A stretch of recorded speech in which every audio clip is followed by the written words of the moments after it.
contribute the legislation in Berlin and Brussels. My political vision is quite clear: transforming our region into a pioneer state for sustainable mobility. And we can safely say that we have been making great progress for over 13 years now. By shifting mobility from private cars to our modern public buses and trains, by supporting more cycling and walking, by redesigning our town centers into traffic-calm and lively public spaces, we call it Ortsmitte, by building a dense charging network for electric cars. Many regions in Europe are strongly centralized. One large metropolis in the middle often shapes the organization of the entire region around it. Yet our state paints a different picture. The land is polycentric. It's a polycentric region. Baden-Württemberg is home in various large cities, like Karlsruhe, Stuttgart, or Mannheim. At the same time, we have many medium and small cities spread across the state, surrounded by extensive suburban and rural areas. Our countryside offers stunning nature, like the Black Forest, the Swabian Alp, and the Lake of Constance. Yet beyond these beautiful landscapes, our rural regions are also vital parts of our state. In fact, every third citizen in Baden-Württemberg lives in suburban or rural spaces. And these places are big drivers of our economy as well. Around 30% of our state's economic output comes from rural areas. When you think about the economy in the southwest of Germany, you probably first think of the big car companies like Mercedes or Porsche. But we should also talk about the many middle-sized companies, about our hidden champions. Hidden champions mainly located in rural parts of our state. For example, did you know that you can find automation and drive technologies from Baden-Württemberg almost in every car all over the world? Ladies and gentlemen, for decades we made sure that even the smallest and the most rural areas of our state are not left behind. And this only works when every corner of our region is well connected, not only by car, but also through sustainable transport. Let me give you 3 examples. For areas where the population density is lower, we support flexible on-demand shuttles to guarantee public mobility throughout the day. Moreover, we have built up an intercity bus network across the state. We call them regional buses, or in German, Regionalbusse, Regiobusse. These buses run on routes where no rail tracks have been ever built. However, they offer the same comfort and speed as a train. And for sure, we take our commuters into account. Every day, almost 4 million people in our region commute to their working place. Our goal is to move more people to take public transport. For example, the Stuttgart region has the highest commuter rates in our state. This is why we established our Metropolitan Express Train System, or MAX. And what is the idea behind MAX? In the suburban region around Stuttgart, these trains stop as often as possible to pick up passengers from around the countryside. Yet as soon as the train enters the urban transit network, our MAX stops less frequently to quickly reach the main station in Stuttgart. These are only a few examples of how we bring our urban, suburban, and rural areas close together: effective, reliable, sustainable. But let us take a brief look into the future. Our state has set an ambitious target. By 2040, the land wants to be climate neutral, 10 years ahead of the European Union. Our big benefit here in the land is that innovation, research, and science is part of our DNA. We did not only invent the first automobile and the first bike. Together, we also are working on an automotive innovation. With our automotive industry, we are designing the software-defined electric car of the future. In cooperation with the Karlsruhe Institute of Technology, we, for example, just brought the very first autonomous bus shuttle in Germany into our streets. These public buses currently are running in 2 cities in the land. You can see one of the buses here, and you can travel with that cars up to 60 kilometers outside of the city, of the city center.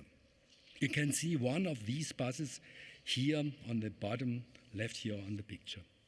However, to reach our climate targets, we need to move faster. We not only need forward-thinking technologies, we also need people. People who make these ideas into reality. People who inspire others to follow new forms of mobility. People who build sustainable bridges between cities and regions. People like you.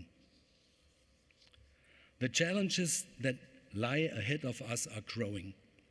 That is why the leading cities and regions across Europe need to work and to join together by exchanging our knowledge and experience, by learning from and encouraging each other.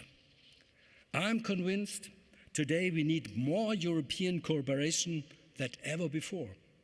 This is why we in Baden-Württemberg are proud to be part of POLIS.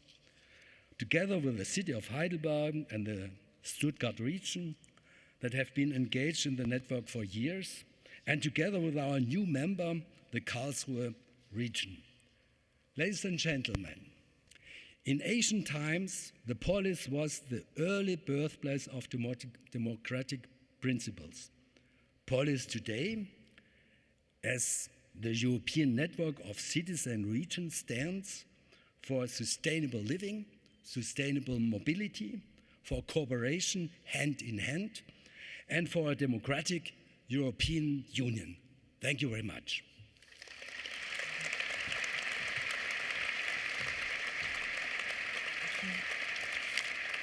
Thank you, Minister Hermann, for your inspiring words and for your leadership. It's political leaders like you that we need in sometimes dark times as today.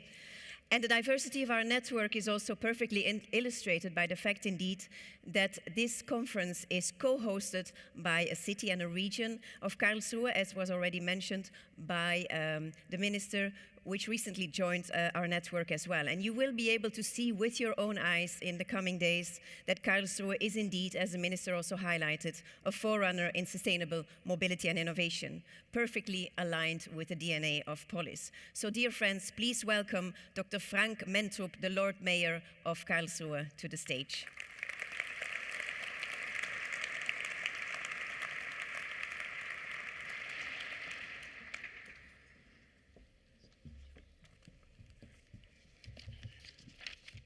Dear Karen, dear Winfried, dear colleagues, dear participants of the conference amounting to almost 1,000 from Europe and beyond, honored guests, ladies and gentlemen. In my capacity as Mayor of the city of Karlsruhe and Speaker of the Karlsruhe Technology Region, I extend a cordial welcome to you all. The fact that the European POLIS Network holds its meeting in our city is particularly important to me for 2 reasons. First of all, we look forward to this conference in our city because we, the Karlsruhe region, have only recently joined the network. Within this network, we can learn a lot from cities such as Amsterdam, Barcelona, or Utrecht, but we also want to bring in our expertise and best practice. The second reason why this conference matches our city's ambitions perfectly, our city's climate protection target is being climate neutral by 2040. Against this backdrop, it is very urgent to establish sustainable, climate-friendly mobility solutions for the transport sector. In Karlsruhe, we have already gained experience in this matter, which I will briefly introduce to you. I cordially invite you to get further acquainted with the strategies and measures we have already implemented in our city and region during the panel sessions with Karlsruhe representatives. For example, early this morning, colleagues of KVV introduced our cargo tram projects. In addition, in tomorrow's panel 4A, a representative of GALE, the Urban Planning Office responsible, will present the Karlsruhe Public Space and Mobility Plan. And there are many more contributions, but have a look for yourselves. In the site visits arranged for tomorrow, you will be able to see, among other things, measures already implemented for the aforementioned Karlsruhe Public Space and Mobility Plan for pedestrians and cyclists, or visit our new electric bus depot. I hope you were able to get one of the limited places. Some examples more for our innovation in mobility made in Karlsruhe.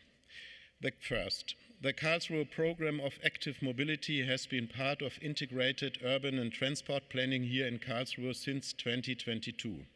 We have listed 25 points here, ranging from strategic goals to concrete implementation steps to specifically promote pedestrian and bicycle traffic.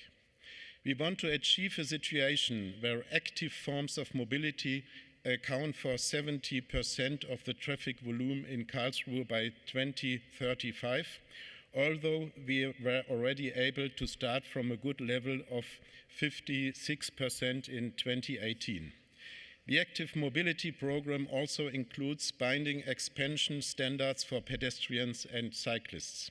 This is intended to enable our residents, regardless of their age, to get around not only safely but also comfortably on foot or by bike. Second, as a regional economic center, we in Karlsruhe also have to consider the mobility needs of the people in the surrounding region, and this is probably the case for many representatives of larger metropolitan areas. This aspect has already been referred to by Transport Minister Winfried Hermann. In this context, Karlsruhe comes up with a unique feature which is globally acclaimed, the so-called Karlsruhe model. By this we mean the use of dual-mode vehicles from our public transport operator KVV, which can operate both in our city center and on the railway lines in the surrounding area. In our region, the transport transition began more than 30 years ago, and all with the help of simple yet ingenious ideas. We have to bring the railway to the people, not the people to the railway.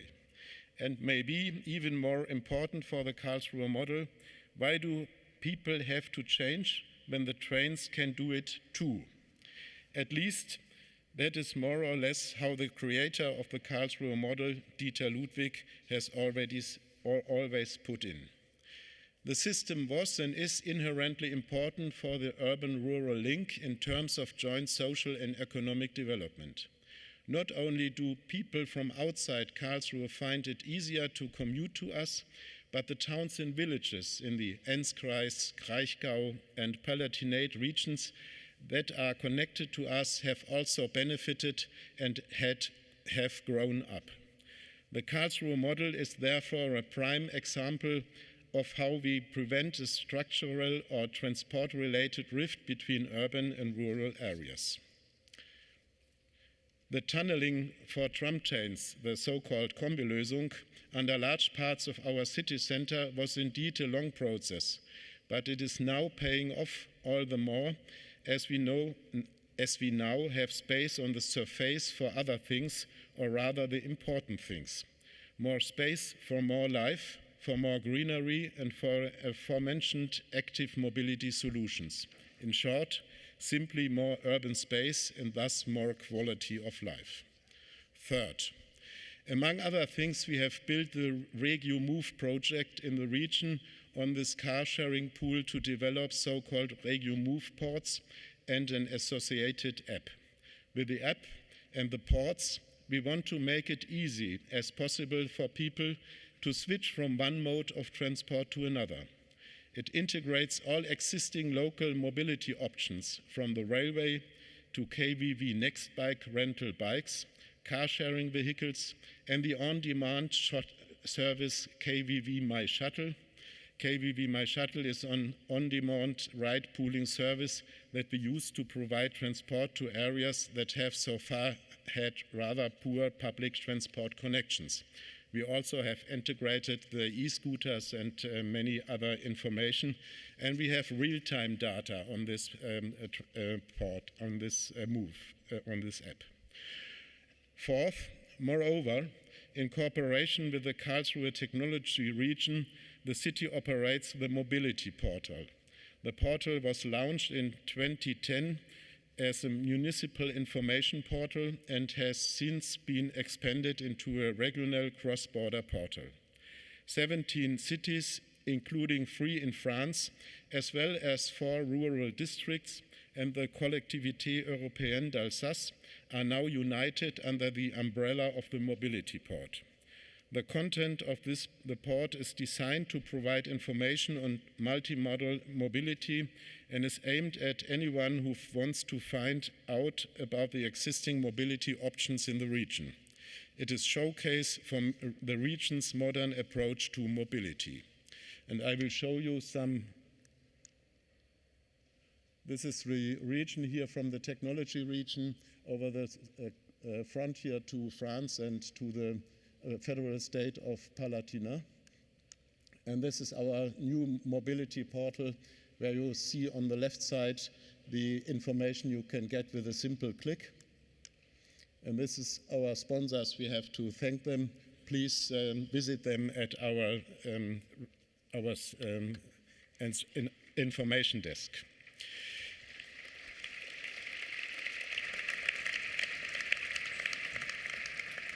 As you can see, a lot is happening in Karlsruhe in terms of sustainable, climate-friendly mobility solutions, and this have been only a few examples.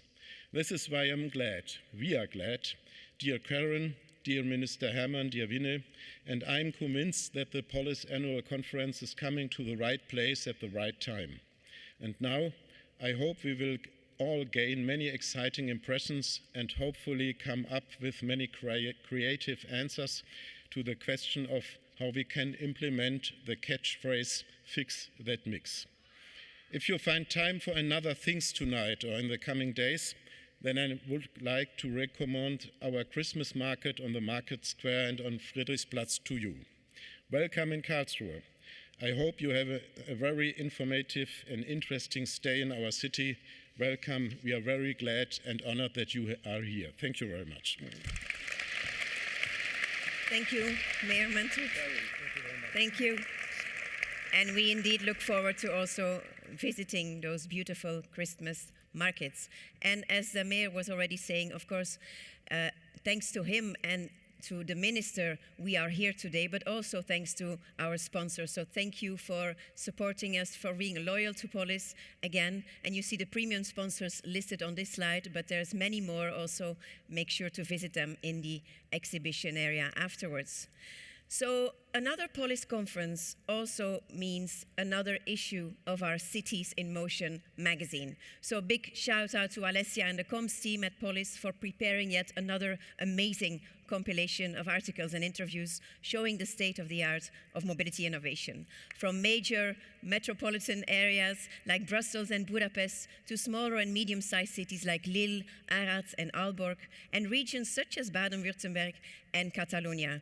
Our contributors present vivid accounts of communities and local authorities tackling unique challenges and pioneering solutions that could reshape the way we live, work, and move.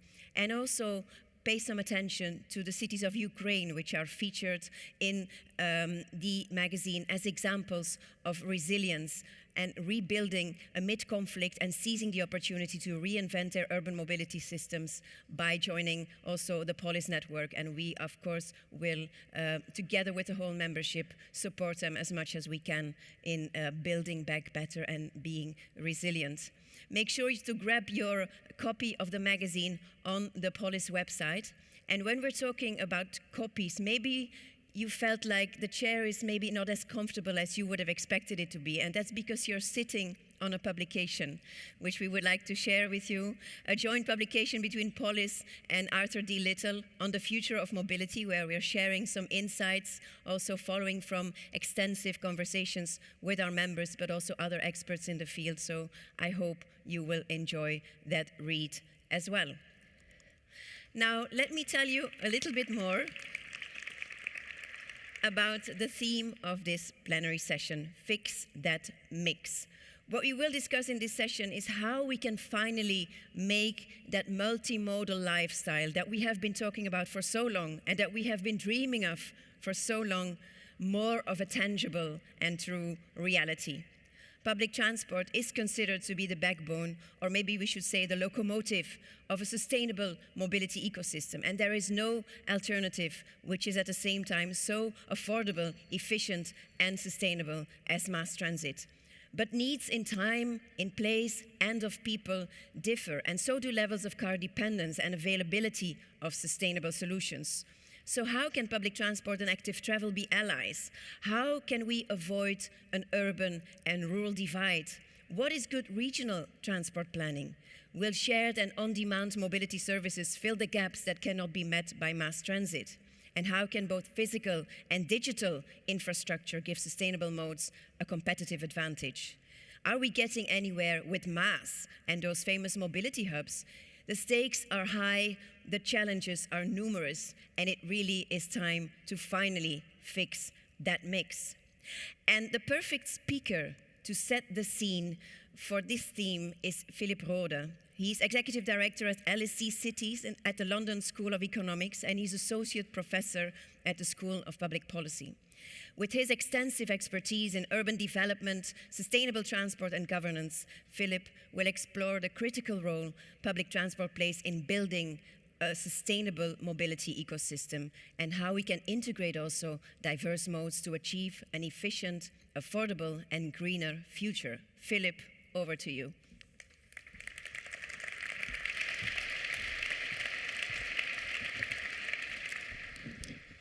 Karen, thank you so much for inviting me to Karlsruhe, to this POLIS event. You brought me back to my homeland, Baden-Württemberg. I'm originally from Lake Constance, lots of promotion going on about that region earlier, and I have to say, living in London, I miss it very dearly. It's wonderful to be here with such a big audience, but also a distinguished audience.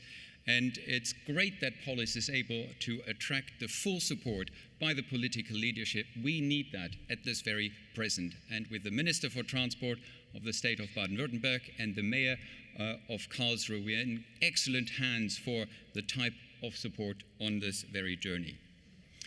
So I was given a title and I added a subtitle. The title you have heard before, Fix That Mix, suggesting that something is in disarray, it's not working, it really needs to be improved. I have added to this sort of slightly more maybe tentative perspective around better accessibility, and I'll explain that, and a big warning sign about the politics of change.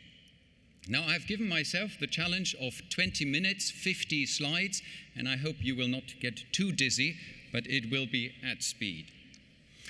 So what I'm going to cover in some way is a rehearsal of something that will be all too familiar. It's the why, the what, and the where of mixing. Mixing in transport, mixing modes.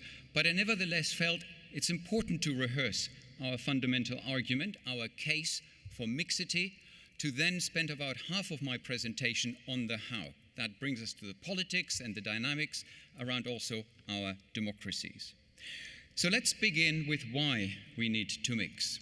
And here and throughout, I do apologize, I will have a bit of an urban bias. That's not to exclude the regional perspective, but a lot of the dynamics are best explained in sort of the core urban context.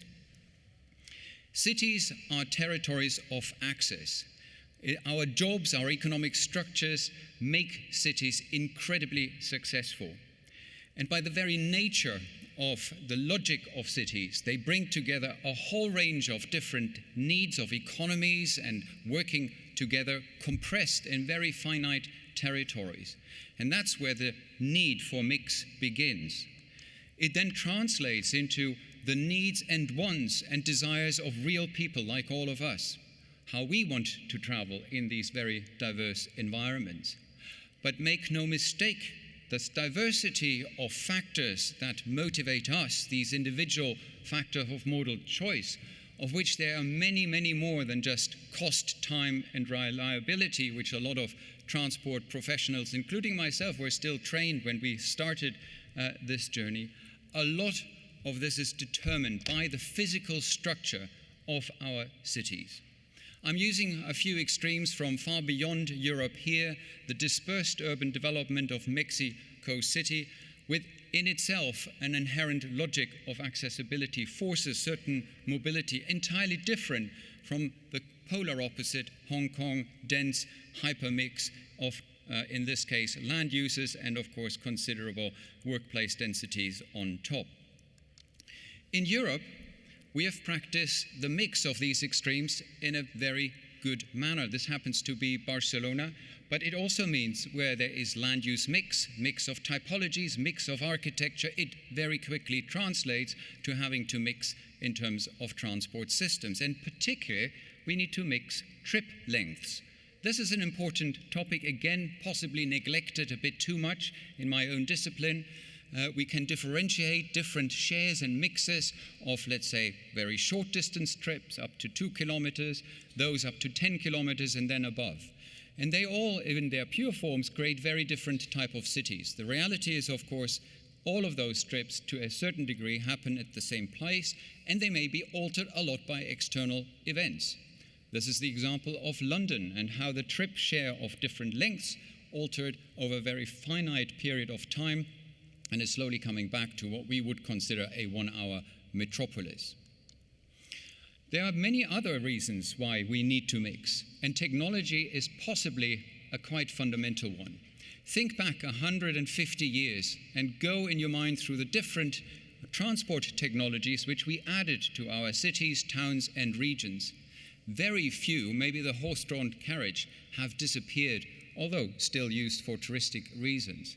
Most transport technologies are additive. We're adding more and more opportunity. Sometimes there's complementarity. What has happened so far is very rarely related to substitution. So as a result, there's just more things to work with. And cities have been doing this quite successfully within their own context, but also scaling innovative ideas which are picked up around the globe. So, to conclude in this very first block, cities concentrate diversity, all forms of diversities, and therefore mixing transport modes simply reflects that diversity, and we need to honor that diversity as good urban planners and transport engineers. Now let's come to what mix. That's a bit more of a technical clarification. On the one hand, we may want to fix the modal share. Many cities operate with a desire to increase the overall share of walking, cycling, and public transport while reducing how many people or the amount of travel by car. That's slightly different from how individuals may perceive the mix of travel. Different trips, different modes at the level of an individual, where you want to have that choice. This is about freedom. And then third, multimodality. Same trip, different modes. Quite essential for many of our mobilities, and at a minimum, whatever you do, you are multimodal, at least when it comes to the combination of walking and then often one form or another form of motorized travel or mechanized. Another mixity that's quite critical is that of collective and individual, small and large. Let me begin with small and large, and particularly individual. We have an enormous concern in urban studies, in urbanism and urban policy when it comes to the massively increasing sort of need, desire, want of people driving very large vehicles. Hugely problematic. Already considering what is the mix of the vehicle size that is operating for individuals is fundamental. Excellent work done here by the project Fine Mobilität out of Germany, really getting in much greater detail into that logic. I think when we come to collective modes, the logics of using different vessel sizes is far more aligned with public policy and a clear rationale. We know why we differentiate these type of vehicles. And it has a lot to do with speed and capacity. Excuse the slightly engineering style diagram here. At the horizontal, you have the capacity, passengers per hour and direction. At the vertical, you have speed. And you have a relatively clear urban logic whereby higher speeds tend to require more bundling and therefore higher capacity. Starting at the bottom left with walking, which actually has considerable sort of capacities, particularly if you compare it to the car, up to 6,000–7,000 person on a 3-meter wide pavement. The car only does maximum in an urban context 800 person per hour. Now, the car, of course, can travel quite fast, but I think there is increasing consensus that on urban roads, we may want to keep it to an urban agreeable speed limit of 30 kilometers per hour. So higher speeds, more bundling, light rail, bus rapid transit, wonderful system here in Karlsruhe, or indeed heavy rail. The mix of private and public, again, a quite contentious one. Cities are about sharing resources, about public space, about an excitement about what it means to be together with others and people that are different from us. It is quite disruptive to then have mobility above a certain threshold that is quite exclusive, that protects the private space and extends, some cases, even the personal living room with a lot of amenities into public spaces. It's a mix we need to take very much care of and consider its rationale. And then there's the mix between the movement and the place function. Again, for transport people, we are interested in movement, but make no mistake, even the street has a huge function for just enjoyment in situ, being there, using the street as a destination. And we possibly have to come back to a greater usage of our street as place functions rather than just dedicated to movement. And then there's the upcoming mix of manual and autonomous driving. I'm sure at many POLIS conferences you have discussed the hype curve and to what extent autonomous driving always happens tomorrow or just in a few years. But this is becoming slowly but very much really real. These are the latest predictions.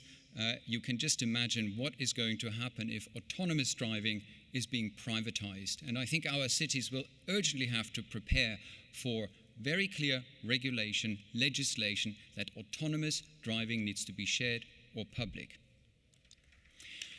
We have the mix of physical and virtual connectivity, and that's the last one and maybe the least comfortable for most of us here, but it's a reality, and we do see substitution effects here. We work quite a bit at the London School of Economics on this topic, to what extent urban hybridity is a topic that's not going to go away, where while we move, we are digitally connected. That's one form of sort of urban hybridity, but it's also a degree of substitution of our physical travel. So to conclude on this section here, public transport and walking is the backbone of cities. It's the polar ends of the capacity and speed equation, and therefore also the backbone of urban transport and mobility as a service. Where do we mix? Well, this is where I do want to come back to the urbanes Land, which is a wonderful term coined here by scholars out of Baden-Württemberg, thinking about the great qualities you do have in many medium, smaller sized towns, which are by international standard highly urban. So I do not want to exclude those territories, but clearly it's therefore a full spectrum from inner city context to urbanes Land context, which we have to consider. We need to accommodate the flowing mix, and traditionally that was of course thought about as something where we have to separate those by speeds, capacities. There's a bit of a paradigm, again up to certain speeds, 30 kilometers an hour. We want to mix it.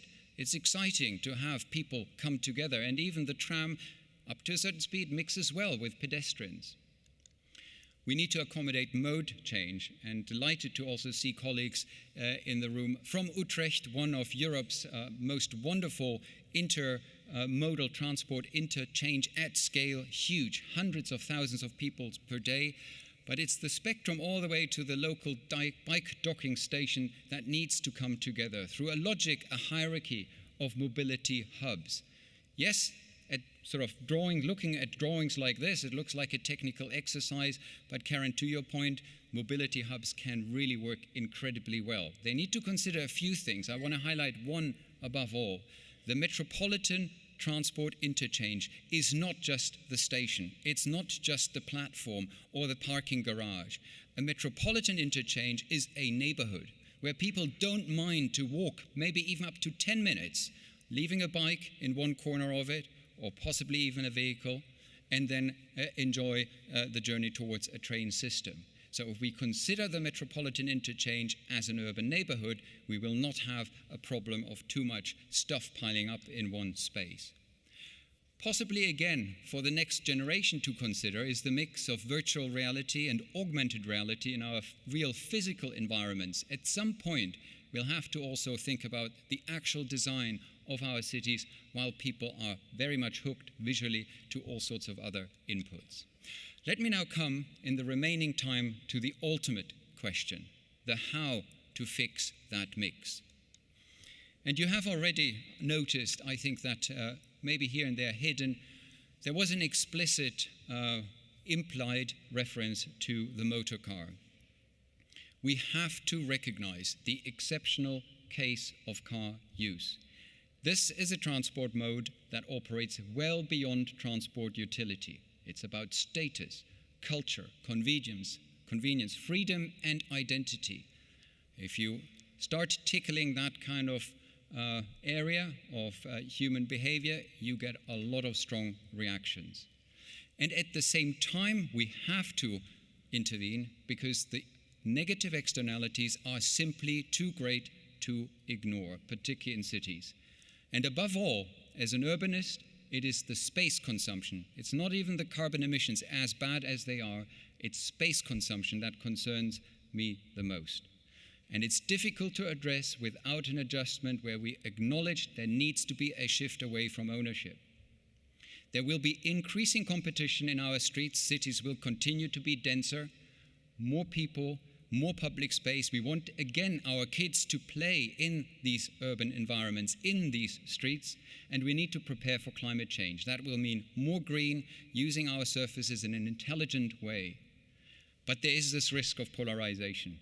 If you're told to do something by others, it's a problem. If you're feeling something is being taken away from you, loss aversion, psychology has an entire library on this, it's problematic. Moralizing can be triggering just as much as the cargo bike pictures, where we have seen quite a bit of research that it seems to frustrate a certain constituency in our cities. Now, for the older colleagues in the room, you may remember the very first photographic comparison of the space take out of the Netherlands. This is the original one. It was copied in many cities afterwards, simply trying to communicate to the general public what the car does in terms of space consumption. The sustainable transport paradigm has been clearly articulated. It's a hierarchy from avoid, then shift, and finally improve. The more you're avoiding, the higher the sustainability in terms of trips and movement intensity.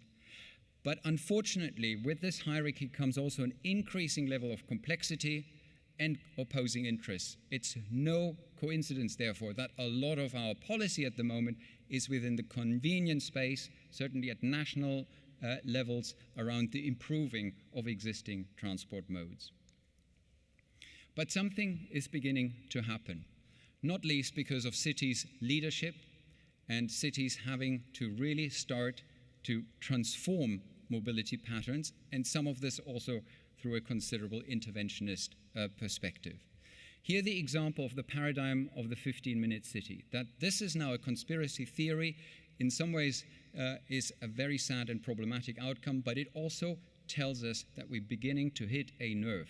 This begins to be real. Transport transitions are finally happening on the ground. And we're seeing elections being won around the agenda we all care about, sustainable travel. This is the case of the Berlin elections in 2023. What should concern us is that we see a polarization between inner urban city residents and peripheral or suburban residents having entirely different attitudes to accessibility and the use of the private car in particular. In London, we had mayoral elections earlier this year, and about half of the candidates you're seeing here were entirely dedicated to a strong focus of essentially bringing the car back, reducing the measures that would somehow make us change behavior. In London, fortunately, we're probably beyond the social and political tipping point. Mayor Sadiq Khan got a solid majority to continue pursuing a course of action which is, for certainly a city of its size, quite radical.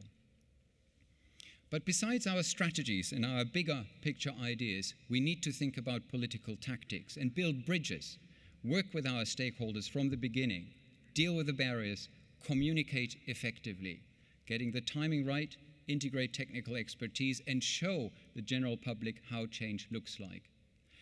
At the London School of Economics, together with our partner of an EU program called My Fair Share, we have been experimenting with new forms of communications with the general public around car use. In this case, with this idea of car use budgeting. X amount of space is there. Everyone can see it with their own eyes. X amount of cars are there. If you want to move on those streets congestion-free, it gives you a relatively clear idea of the number of kilometers you can travel per day. Ask car users what would they do about reducing congestion, and also ask them who should really change behavior. We, in our project, with a simulation of a citizen assembly, got very clear messages, and we verified these also with representative surveys. It's very clear that rich people with good public transport access need to change first. Even young people and those that are brought to schools and key workers may have to reduce much more than others, in particular compared to disabled care workers, key workers, and tradespeople. Let me now conclude with 7 paradigms which we prepared for transport policy once you have the politics right, that still, I think, are quite important. This is work we have done with the OECD for the Glasgow Climate Summit a few years ago. It will be all too familiar to you. These are sustainable transport interventions, fundamental also for fixing that mix. Realigning your policy and budgets. It's very important that we are reconsidering the budgets that are available to transport. Switzerland has done this last Sunday. They voted to not extend any of the urban motorways in the country for the foreseeable future. Can you imagine how much space in terms of money that opens up? We have to hyper-localize. This is not for the transport people. This is for planners, urban designers, and architects. Zoning needs to change and connect with urban transport planning. New urban mobility, a topic we have been discussing for a long time with the mobility apps, of course, but also good public authorities that can enable and really use these apps as a form of public policy tool. This is a tricky one. Paris is daring, many other cities too, but reallocating street space will be a fundamental dimension. And this is not going to go away, even if there are some experiments where there's pushback. I think the trajectory is quite clear. We have used our streets far too long and far too much for parking and fast-moving traffic. We need to finance public transport, and we all know in this room there's one source of revenue that eventually has to be used, and that is congestion charging or a road user tax. In London, we would generate 1.5 to 2 billion pounds per year with that, and would allow a very affordable public transport system to happen. And finally, 2 sort of neglected factors. As transport planners, we need to work better with those working with ICT and digital connectivity, because as I said earlier, there are instances where a cable, where also digital connectivity in other forms may substitute physical travel. And logistics. There is a huge shift from passenger movement to the travel of goods. We're seeing this. It needs to be put at the center of transport policy. It's great to hear about the cargo tram in this very city. It's those kind of projects that are needed. Now, to very finally conclude, cities are the integrating force of bringing all of those logics together. The different policy domains at national, at international levels, they are the integrating factors. They understand territory, they understand access. We need to enable them to then really work towards accessibility rather than mobility or even just traffic. This is our public good we need to ultimately care about. And therefore, to summarize, mix is urban, access is the public good we need to care about. Strong institutions are required, and we need to cherish them while we have them. Thank you so much. Thank you very much, Philipp, for your inspiring speech. A lot of food for thought indeed, and really telling us what way to follow to finally fix that mix. And now let's dive a bit more deeply into that topic with a diverse group of panelists representing different interests and different perspectives, which may not always be aligned, but that's what brings good discussions as well. But one thing I think we can all agree on is that they all represent stakeholders who are instrumental in making that multimodal mix work. So let me welcome to the stage Elodie Hanen, Deputy Director General of Île-de-France Mobilités, Frank Hansen, Lead Strategist Sustainable Mobility at the BMW Group, Jill Warren, CEO of the European Cyclist Federation, Haya Verwoerd-Ouidry, Director Public Policy at Bolt, François-Joseph van Oudenhoven, Jeff for the friends, Managing Partner at Arthur D. Little, and Philipp Stadler-Benz, Senior Project Manager First and Last Mile at the Swiss Federal Railways SBB. Welcome, all of you. And please give them a round of applause.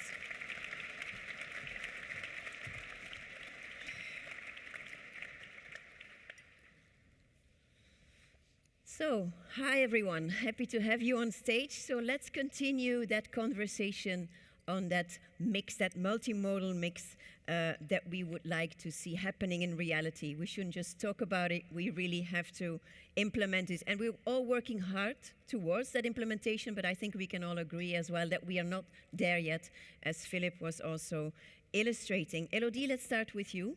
Île-de-France Mobilités, a much cherished POLIS member as well. And so you represent really a major public transport authority that not only serves the city of Paris, that was already mentioned as a leading city as well, but also the whole surrounding Île-de-France region. So what, in your view, is the role of public transport in that multimodal future that we need to achieve?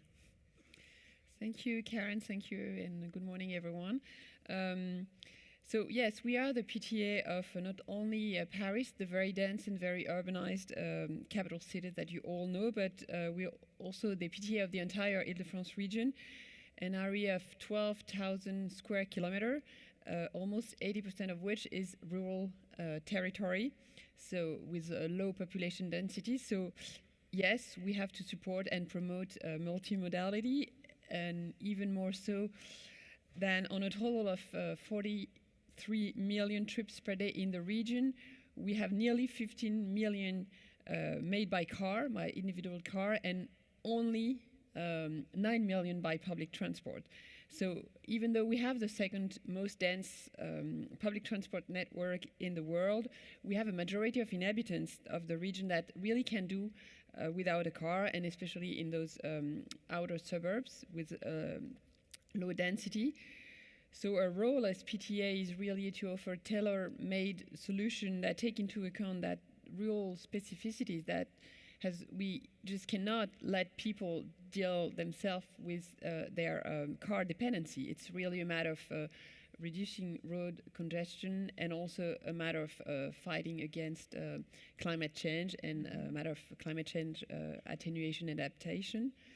So we have developed different public transport solutions. We have that are adapted to the different geographical context. We have local bus services in very urban areas, and they are designed to connect mass transit station and line that are very well developed in the region and will be in the future with the new Grand Paris Express. We also are starting. We have a big plan for express bus lines, and I guess it's very similar to what here is here in terms of regional buses. So we designed those express bus line as alternative, suburban alternative to train and RER lines when we don't have them, or we use those lines to connect the suburban cities to metropolitan transport hubs. And we have a plan to launch 45 new express line by 2030. And of course, we have on-demand bus shuttle for the most remote areas of the region that was already mentioned also in the introduction. And we are still left with people who can't do without their car, so we have to push solution to them based on multimodality using cars. So we have park and ride stations.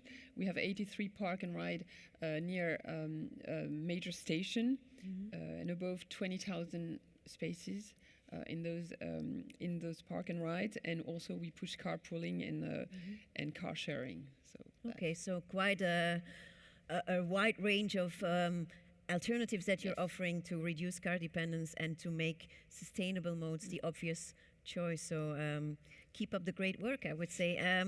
Frank, turning to you. We talk a lot about the car. You represent the car industry. You're from the BMW group, but you also realize, of course, you have to, that the role of the car is changing. As Philipp was also saying, the space consumption is one of the major issues. We need to have this paradigm shift. So as an OEM representative, how are you looking at that paradigm shift, and what role do you see for the car in this multimodal mix that we're talking about?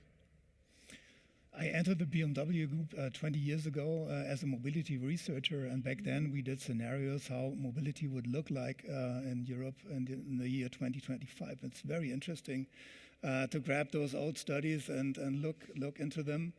And back then we already saw that the next big thing after decarbonization would be space consumption and scarcity of public space, getting away from this 70, 80-year-old paradigm of a car-centric city towards a more human-centric city. And what happened, back then it was all theory. And I think it speeded up. It's not fast enough, but I think the pandemic was a catalyst.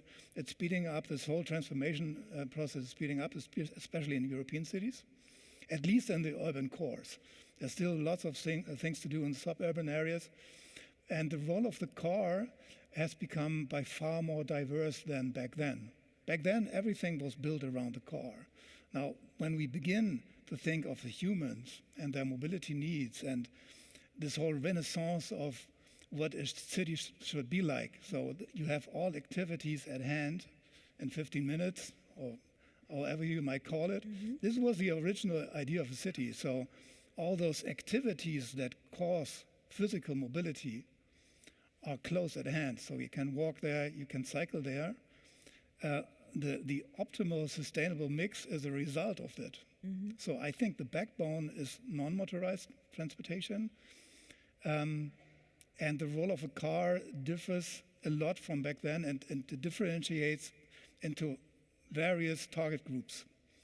And with a local university, the KIT, Institute of Technology, we developed a mobility study that is capable of measuring car dependencies of car owners. And what we found out is very key for transformation. So what are the target groups of transformation and how to address them? And roughly, I don't have the time to dive into, but you are very much invited to talk to me after lunch, and KIT is present too. There are roughly two types of car owners in urban areas. Those that are very dependent on the car because they travel somewhere where there's no alternative. This is roughly one half. And the other half is nearly using the car at all. So it's parked and it's consuming space that should be used for other purposes, to making cities climate resilient, livable, whatever. And bringing the alternatives right in front of their door, which is happening right now. So not just at the intermodal hubs, but being an alternative that is visible in front of the door is key to transformation. And thank you, Philipp, for the Berlin example. I think one reason for the polarization is all those rules of the game that have to change. Because in Berlin, in the city centers, the urban dwellers owning a car are very privileged for car ownership because parking doesn't cost a thing. It's very, very cheap for residential car owners, although they hardly use their car. They are the low-hanging fruits. And this is reinforcing car ownerships where many people actually don't need a car. Yeah, as much as we need transport planning, we also need behavioral theories to come into the mix and into how to change people's behavior, and money definitely is also an important factor in making sure that people start thinking about alternatives. So thank you for your take on it, Frank. Jill, let's move to you. You represent cycling. And actually, when we decided on the title of this session, Fix That Mix, we were inspired by the Fix the Mix initiative of the Flemish cycling embassy, Fietsberaad, who is looking at the role of the bicycle in that multimodal mix that we're talking about. So where do we stand today? Do you feel that the bicycle is being given the role it deserves already in that multimodal conversation we're having? Mm-hmm. Very good question.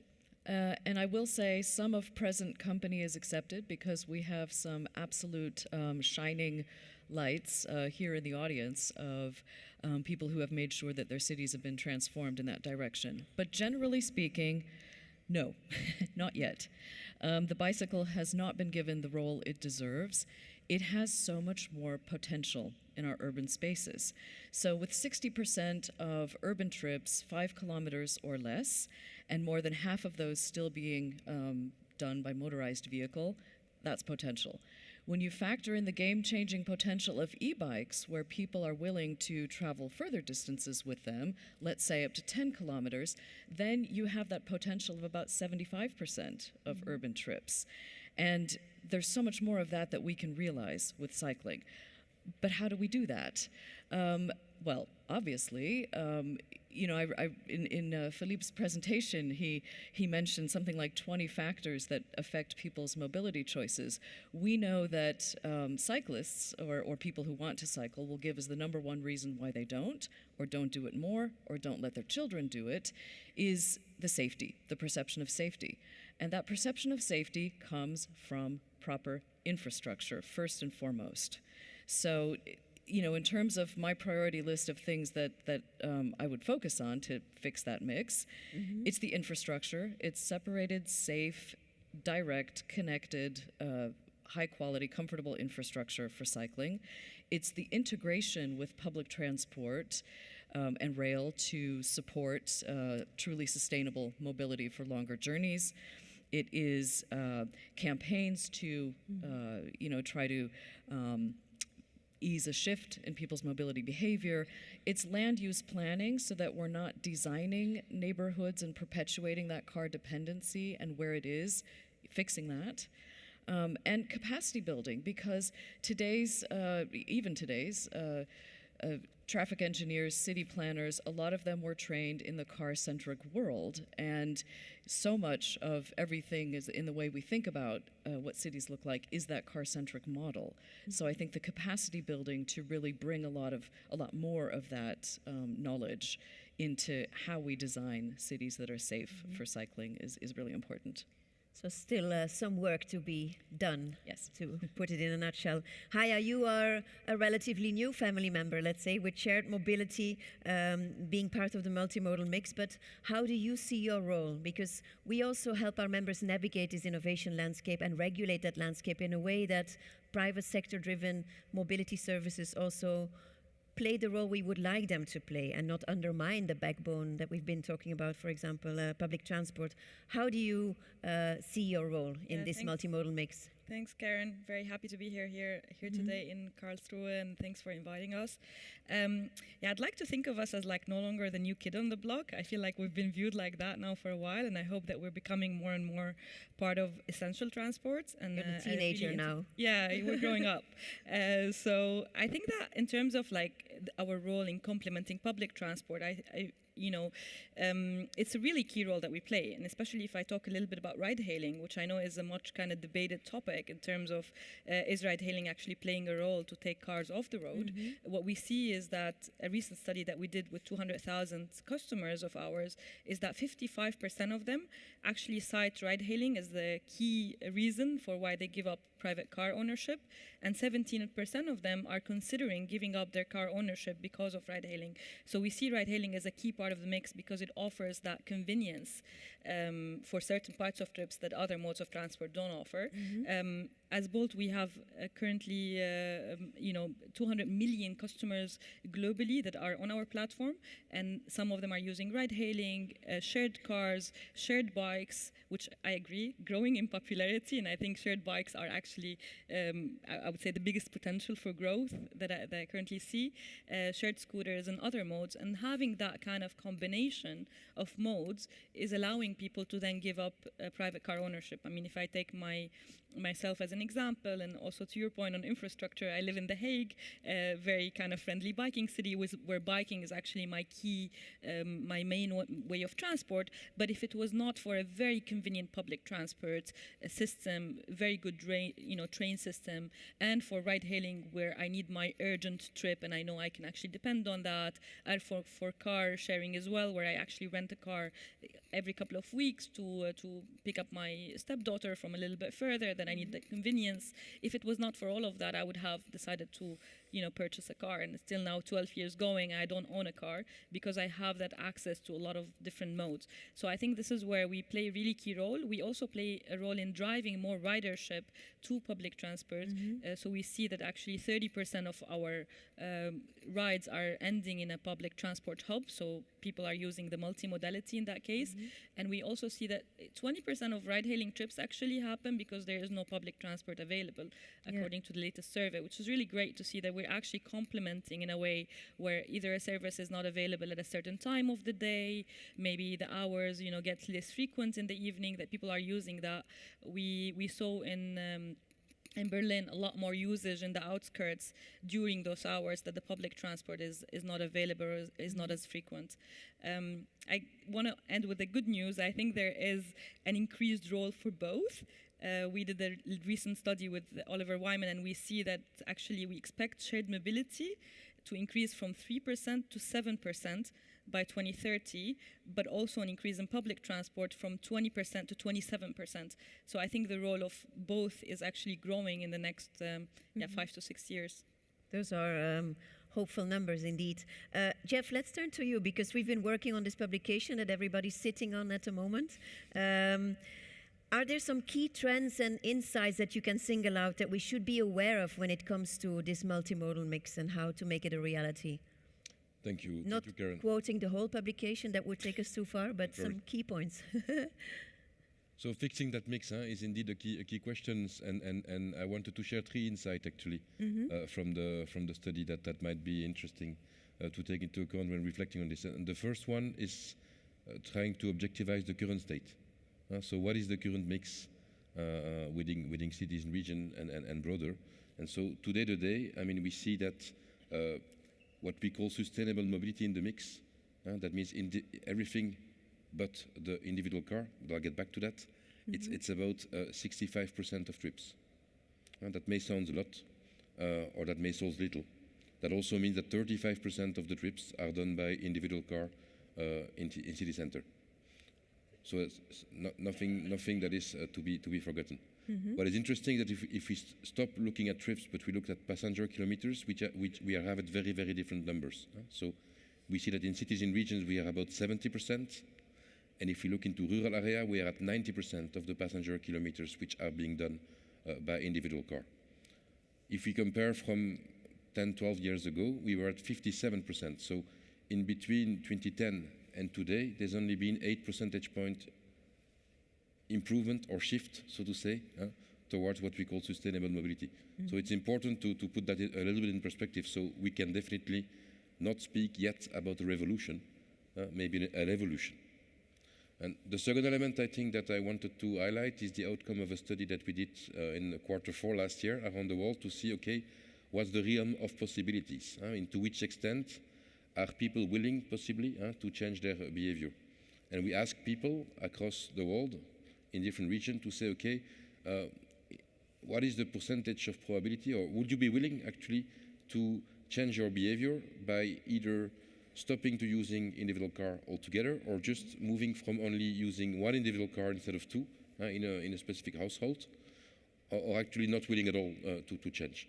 And what we see, and it's important to know that it's declarative, so there is always a difference between declarative and the reality, but we see in Europe 42% of the respondents says, I will be willing possibly if the options will be available in front of me, which is not the case today, they will be willing actually to change their behavior. And 22% will even be willing to say, I will not use individual car anymore. So that's a bit the realm of possibilities.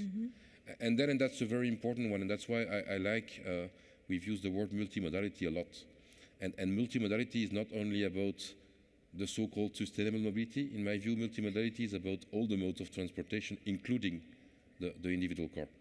And I think the numbers I mentioned in the beginnings remind us about that as well.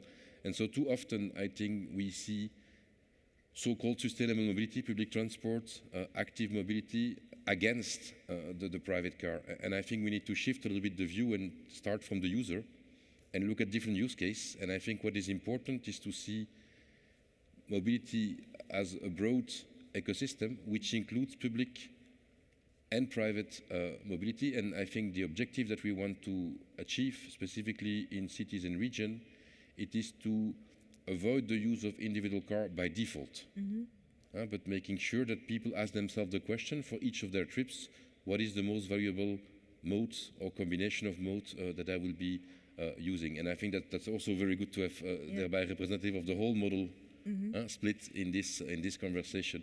And I think that's something to be kept in mind if we want to progress. We will not do it against the individual car, we need to do it together with and ensure that the right choices are made at individual level. Great, thank you for those insights. And indeed, we need that public-private sector cooperation. This is also why we have this panel on stage, which represents a beautiful mix as well. But we also see that the lines between the public and the private sector have become increasingly blurry, you know, and that requires also the public authorities to rethink how they should orchestrate this new reality and how we can best join forces. Philipp, let me turn to you, because as BB, and we can only be jealous of the punctuality of your railway system. We were reminded of that throughout the past couple of days again. But you have been investing a lot in joining forces with shared mobility services, actually, because you see it as a way to also make your own product more appealing. Can you tell us a bit more about that? Yes, exactly. Well, basically we're working on 2 points. That's the partnerships with the private companies, car sharing operators, bicycle rentals, micromobility operators. That is really important because we want to offer our customers a wide range how to come to our core product, to the train ride. And second, I think it's also important that we want to reduce the dependency also of private owned cars. We're not against cars because, well, for some trips, if you go on a ski tour in a very remote region, then you would certainly go by car, or if you want to buy furniture somewhere in the suburbs, the car might be also the right means of transportation. But what happens the day that you own a car, then you're really dependent, and you would use the car for all kinds of stuff because, well, personally, I had a VW bus. I'm living in the city, and it was great for having some adventures, but then you end up doing your chorus with this big vehicle all the time because you have it, right?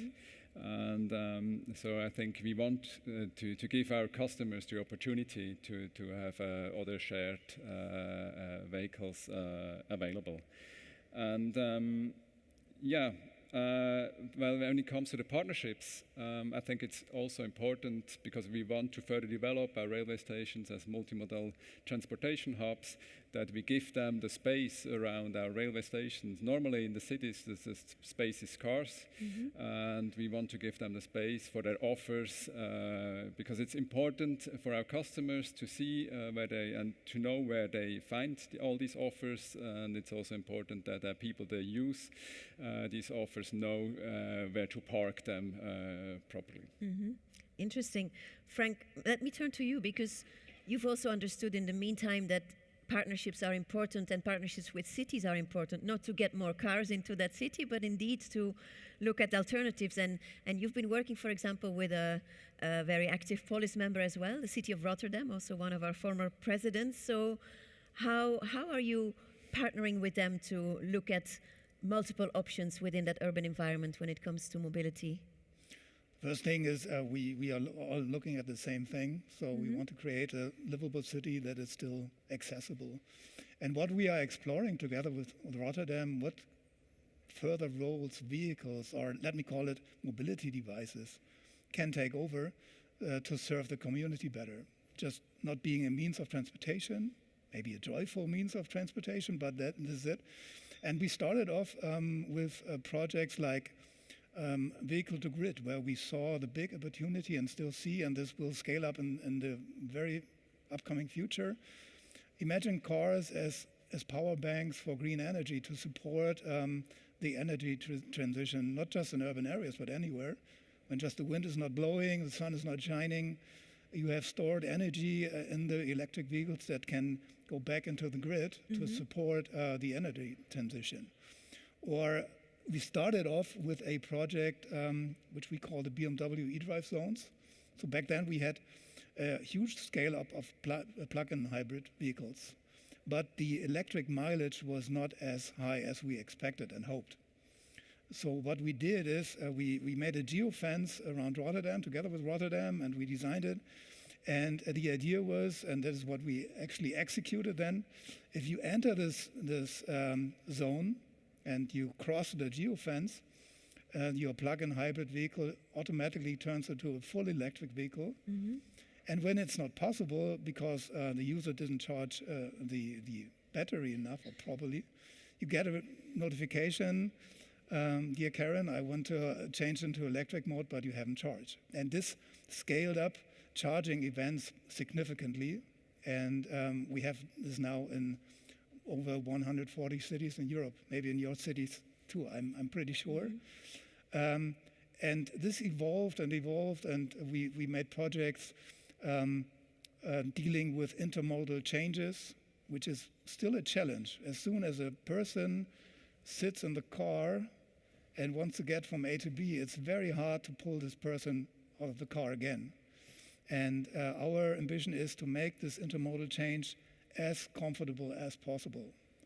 So we try out different things, like you can book your next mode of transportation. So you can book a e-scooter or public transportation right off the car. You can book the parking spot where you have to change to release and to decrease the pain of intermodal changes.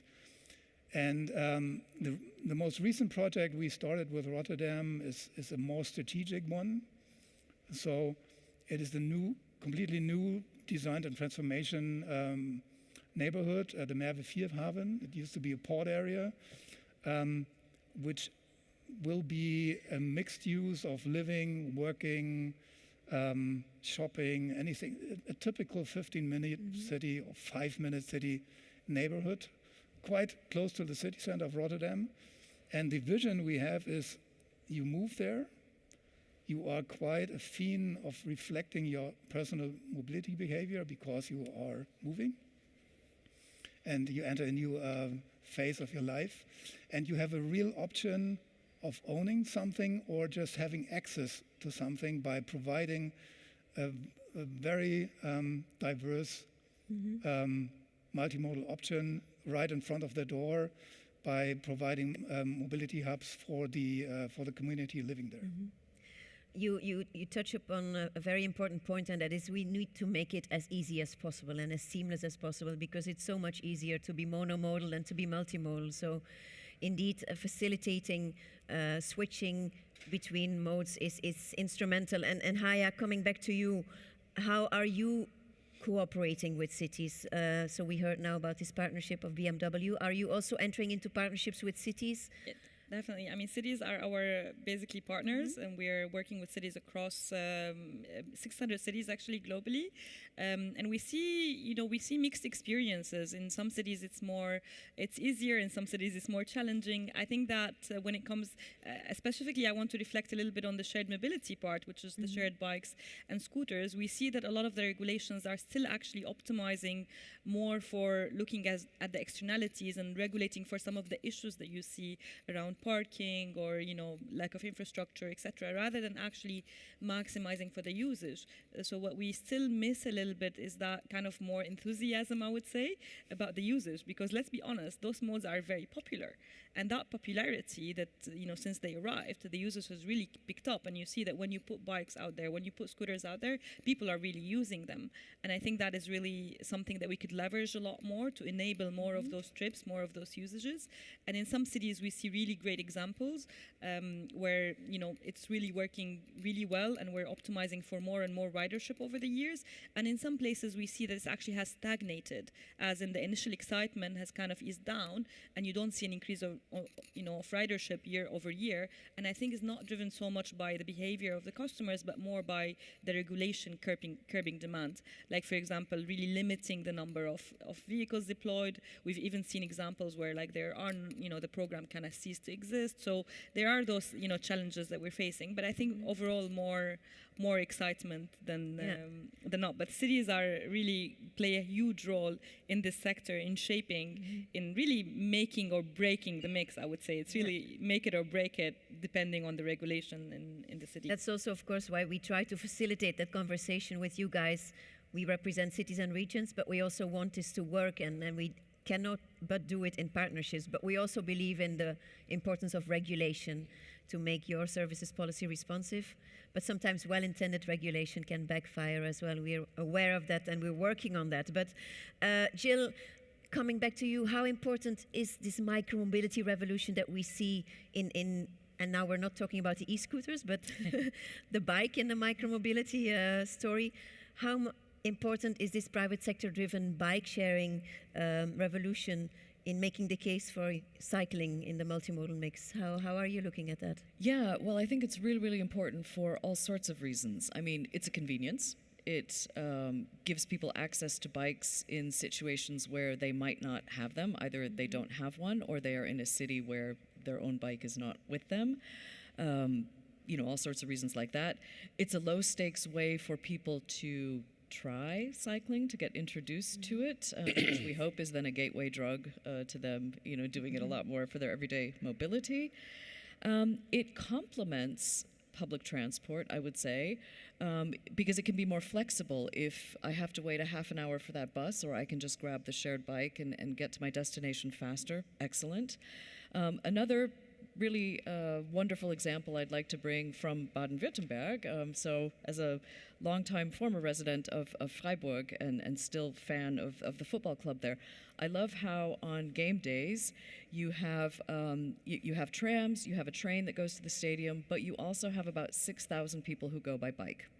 And you will see hundreds and hundreds of the shared bikes alongside people's own bikes that are parked there, which I think is just fantastic, and that's very much incentivized and encouraged. And for these very big, large-scale events where public transport alone can't handle that volume of people, and private cars isn't the right option for that either, that's just another way that a good use case to share them.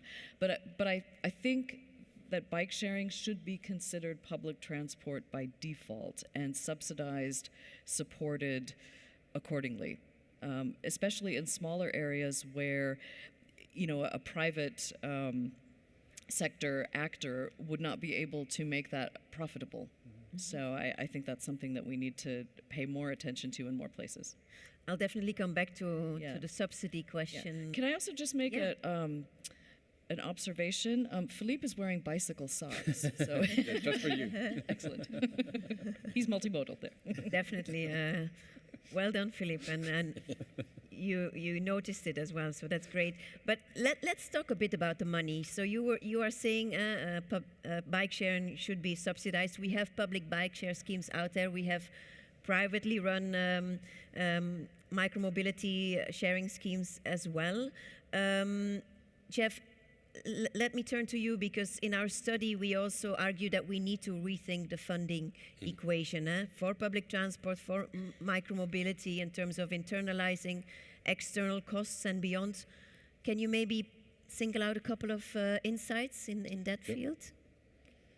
So I think first of all, the key question is, why is it that we need to rethink the funding equation? And the first reason is that if we want really to fix that mix, and if we want to provide better mobility to people, there is a lot of investment that is needed. So what we see is that we say we want to increase the backbone, public transport as a backbone. It will require a lot of investment. Specifically, if we want to actually arrive at a little bit less dense area, the cost per passenger kilometers will be more important than in the core of the city, number one. Number two, there is also a lot of financing that will be required for new infrastructures in the context of the move towards EV, but also to increase the resilience of our infrastructure, because we see that there is also a lot of issues with regards to aging infrastructures. If we want to increase the overall quality, we need a lot of investment. And the problem is that if you look at what are the different sources of money, there's only two pockets, right? There is the users and the taxpayer. So we need to find a way within those two pockets, that we cannot create a new pockets. We speak a lot about private investment. Indeed, private collaboration is important, but still at the end of the day, it will only be the users or the taxpayers that will eventually pay the bill. And so we need to reflect about how to rethink the funding equation, and that requires to work on two aspects. On one hand, we need to look at the funding side, but on the other hand, we need to look at the expenditure side. And the funding side, what is it? I mean, we know the levers are not different from what they were yesterday, so we can try to increase the price of a sustainable mobility mode. That is not always easy politically, but that's one of the angles that we can do. Number two, we can try to increase the patronage. So if we, for instance, increase the attractiveness of mass transit, public transport, we increase the seat load factor, so to say, we can get more revenue. Or we can diversify revenue by adding additional revenue in addition to the transport. What is then left on the revenue side is the earmarking, so trying to get the beneficiaries to pay. That's about changing from one pocket to another between the users and the taxpayer. That will be part of the solution, but not all of the solution. So the other side of the coins is to try to look at the expenditure. And that means what? That means that we need to be smarter with the way we spend the money. That means that using the right mode between public, private, between public, active, micro, for the different types of travel, looking at the relevance, but also looking at the performance. It's not always the same type of mode you need for different types of trips. There were good charts that were shown in the presentation earlier about that. And number two is to try to find ways to reduce the operational expenditure. How can we try to do a decorrelation, for instance? I mean, in public transport, about 70% of the cost is the human cost. That has a lot of social implications as well.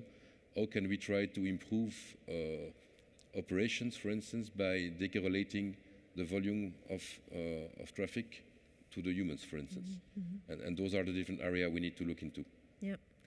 Elodie, let me turn to you, because you represent a big public transport authority. Do you feel that you have the financial means that you need to realize your ambitions and to offer the high quality services you want to offer? We have a very unique financial situation among the PTAs in France that provide us a relative autonomy regarding the operation of the network, and especially because we have a very dynamic income sources, the one that a lot of cities envy, which is the mobility tax. Tax paid by all the businesses above 10 employees in France, and that provides us more than half of our budget. And that actually, we also have we feel comfortable because we made a deal with the French government last year to increase the rate of that mobility tax, and also to gain new revenue from the tourist tax. That the deal was sealed at the end of 2003 with the perspective of the games, of the Olympic Games, and the fact that a lot of tourists would come. So we have now an additional revenue sources coming from the tourist tax. So yes, we have secured the operational budget of the public transport in the region up to 2031, and that was in the context of the commissioning of new lines coming up, and especially the new the 4 new automatic lines of the Grand Paris Express that you probably all know of, have heard of. But we also have a lot of that's for the operation. But we have a major investment needs. So we. That's a call maybe for all the representative of the public sector here, the European Commission and everything. That we still need a lot of support on the investment, and especially I don't know if you've noted that right before the start of the Paralympic Games, the president of the region, Valérie Pécresse, announced a big plan to work on the historic metro and to make it accessible. So we have 13 lines that we have to make accessible, and it's an investment of roughly 20 billion euros. It's going to take 20 years. So yes, we have a lot of work ahead of us, and a lot of financial needs to make this the network more accessible. And, so we need more money, that's clear. Always. At the same time, we work towards this multimodal mix, and we also see that when we look at the shared mobility sector, largely the venture capital has been burned. So you guys are also looking higher for a sustainable business model to survive and to thrive. And at Bolt you have quite a variety of services, but are you getting there? Are you healthy financially? Yeah, definitely. I mean, this is one of my favorite topics. I think the problem that this sector has faced, taking a moment here to reflect, is that a lot of VCs, a lot of companies thought this is a quick way to make some good money. No, this is not a quick way to make some good money. This is a sector that requires scale, that requires investment, and that requires a lot more longer-term views. I mean, traditionally, when you look at transport companies, those are really robust companies with low margins but volumes, and that is just the way the sector is. So I think there was this misperception where a lot of companies thought, okay, this is easy. I buy some scooters, create an app, and we can make some money, but it's not the case. So at Bolt, we're building a very sustainable, large-scale company with multi-verticals as well, which really helps us because we have the ability to actually offer much more variety of services to our customers and build also, the central cost, the regional cost, the headquarters, the technology, all of it is supporting various verticals. So we have the ride share, the ride hailing, we have the shared mobility, we have the food delivery, grocery delivery, and, I don't know what next will be coming, but that ability to be actually at scale is really what differentiates us from others. So unfortunately, a lot of the other operators are subscale, which is not to say they're not doing a good job. It's just that you need to reach that scale to be able to actually be financially sustainable. I think the other component of it is regulation, because regulation really can really impact the cost in the sector. So whether we look at it from a shared mobility perspective, so we look at it from shared bikes and scooters, we see regulation as the key factor. And here we're talking about subsidies, but we see the opposite, where a lot of cities are actually wanting really lucrative, revenue shares, which actually at the end goes to the customers, and it impacts the affordability, because everything you're going to pay the city at the end of the day is going to go into your, profit and loss statement, and you're going to have to charge more for the rides. So all those, revenue shares are at the end not allowing us to offer as affordable transport to the customers, or not deploying in the suburban areas with less demand. So I think subsidy is a really good topic for conversation, but I think there's also that discussion about how you actually not have that cost of tenders and maybe move to more lighter modes of regulations that don't end up being a really big burden on the customers. On the ride-hailing end, we also see that there are a lot more, we see a lot more open countries, like France is a great example with really open regulations, but we see a lot more restrictive regulations. And here I want to mention like an example from Germany, where we are still actually struggling with the regulations for ride-hailing, because the regulation basically requires the driver to go back to his start point every time with a ride, which is really those wasted miles of the road. In Berlin alone is 200,000 wasted kilometers where you don't have someone with you in the car. And that's really one of those regulations that we see that really needs to kind of shift to allow for a lot more efficiency, and that you don't have empty cars half of the way, which again goes to the cost and the affordability. It's going to end up in, the customer is going to end up having to pay for that. So I think, yes, we're moving toward more financially sustainable model. Scale helps, but we need a lot more collaboration on the regulation end, because I think regulation can really, again, make it or break it for the sector.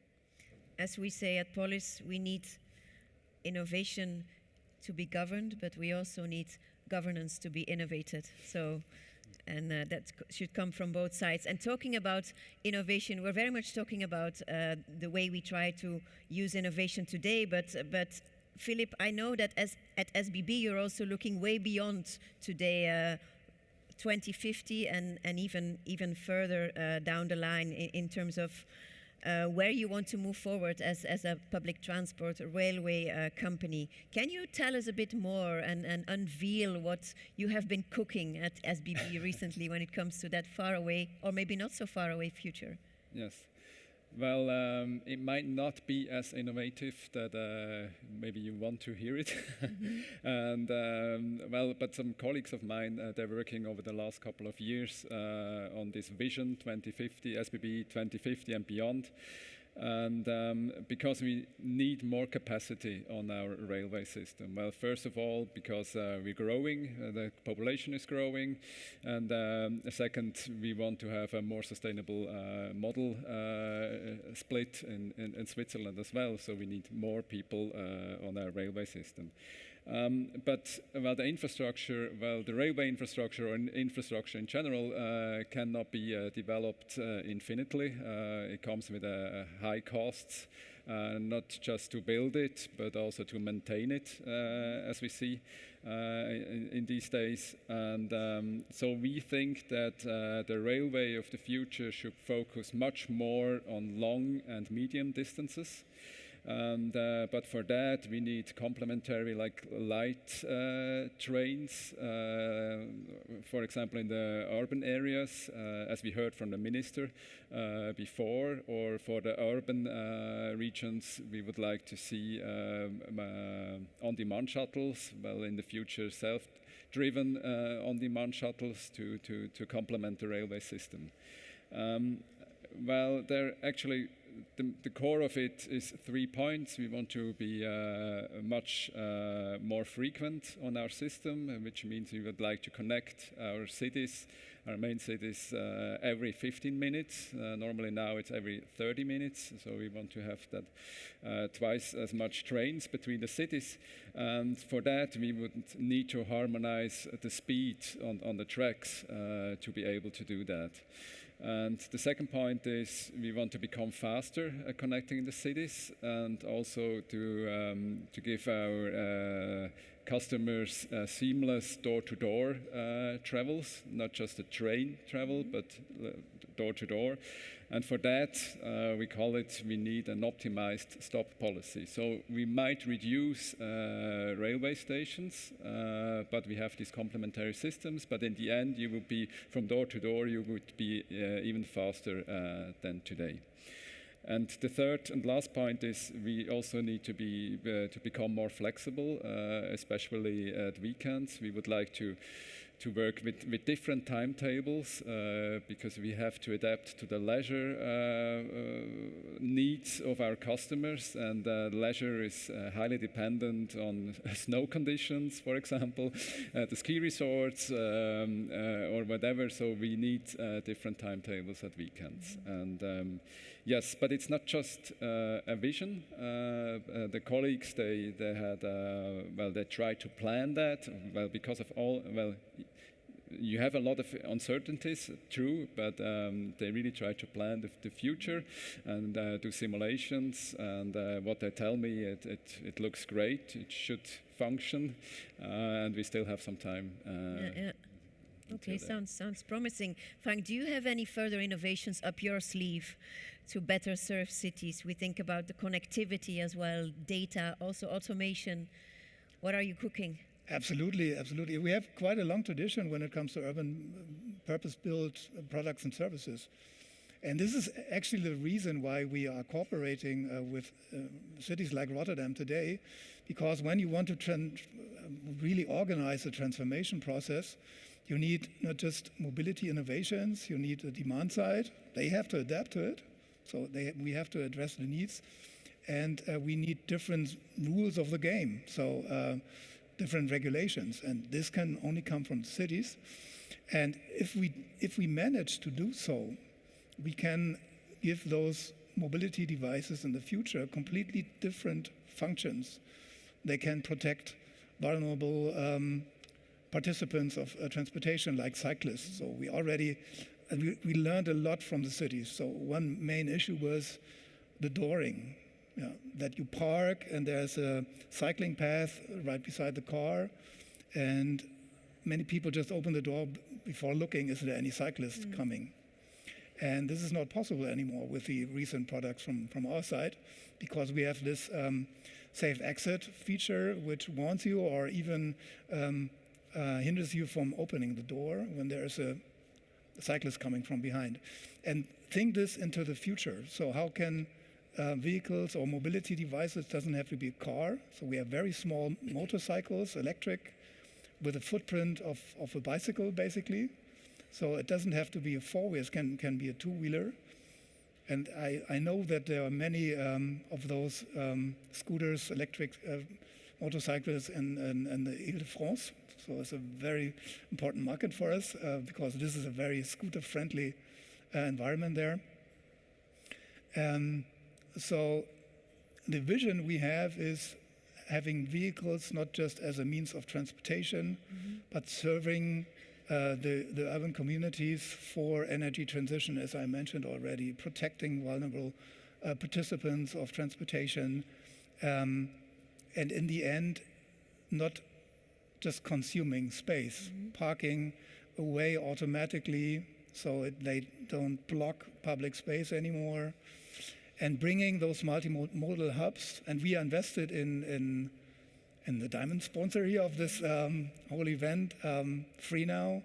So to scale this up to fill the gap between ownership on the one hand and public transportation on the other hand. And there's a huge gap where Free Now can step in, and we are in 150 cities in Europe. Of course, competitors like Bolt as well. Competition is always good, good for the consumers. And if we manage to consider all those three pillars, demand, supply, and regulation, this transformation process can speed up a lot. Let me pick up on one of the buzzwords of the last years, mobility as a service indeed, MaaS. So when we talk about multimodality, we need digital integration as well. So Elodie, let me turn back to you. How is Île-de-France Mobilités investing in that digital integration? Do you see a strong role for the public sector in the rollout of MaaS? Yes, I think maybe some other PTA have not made the same choice as us, but we have made the choice of investing a lot in modernizing all the ticketing system. So now we've been very proud during the Olympic and Paralympic Games to that we had the public transport app that where people were able to actually buy their passes, and now you can and that was a dedicated app for the games. But we also have the Île-de-France Mobilités application that's for all the that will stay and existed before and stay afterwards, where you can buy your ticket, top up your passes. You can actually now use your smartphone to buy tickets, validate, and you can do it with Android, with iPhone, Apple Watch. You can use the wallet. So we are. I think we've developed that ticketing. We're also we invested very much into the application for travel information. So now we have a multimodal route planner in the application where you can find cycling options, of course public transport, but cycling option, car sharing, carpooling. Yes, we've made the choice of being in the front and being the one investing and the one in charge of that application, both for ticketing and for and being the mass player in Île-de-France. There of course will be other mass players in Île-de-France. We don't want to. We know that there will be a private companies with application, but we want to make sure that all the inhabitants of the region have an option for an application that will promote sustainable mobility and align with our objective and align with the public policies that we support. We had so much more that we wanted to talk about, but of course we're running out of time. So to wrap up, I would like to ask each of you in one sentence to say what it is that is your number one priority to finally fix that mix that we're talking about. What would be your number one? Just one sentence, very briefly. Starting with you, Philipp. Okay, so if I have one sentence, I would have to go for mobility hubs, because I just handed in my dissertation on that last week.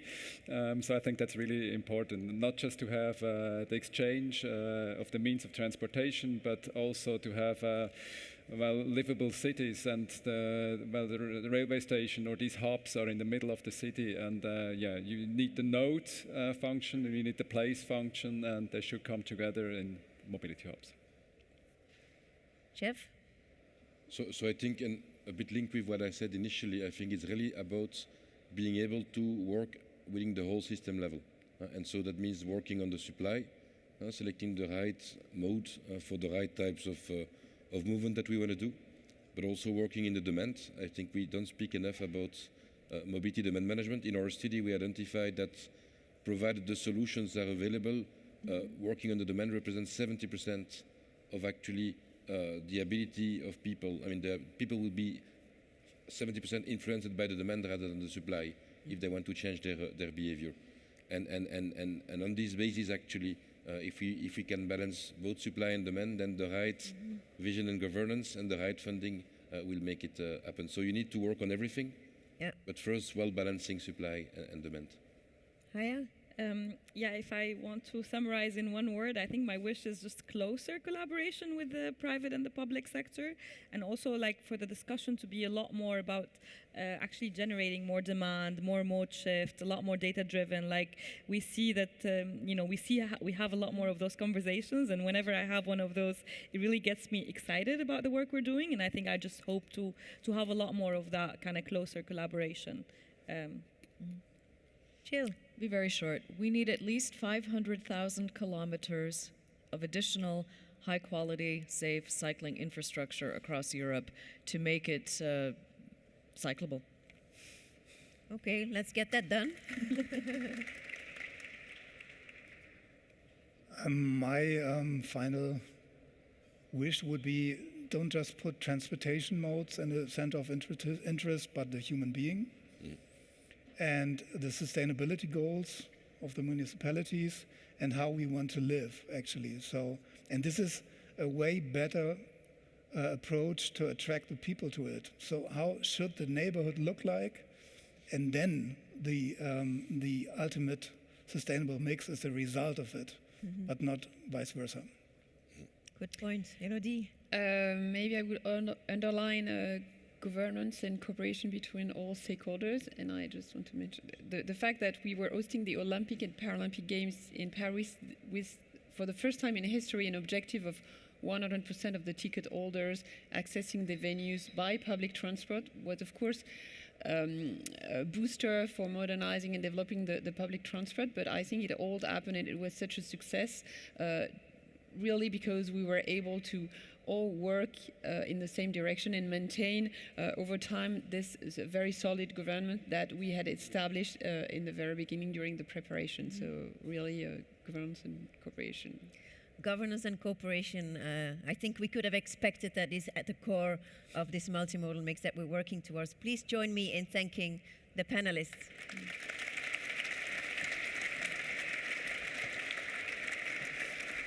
So we're coming to the end of this opening plenary, but just a couple of practical remarks as well. So make sure that during the extended lunch break that we have now, you have a look at the exhibition area and also meet the exhibitors during the 5-minute presentations they will be giving at the exhibition stage to also explain you what they are working on and what they would like to do in partnership with the public sector as well. And you see the different presentations that will be given here as well as the timing.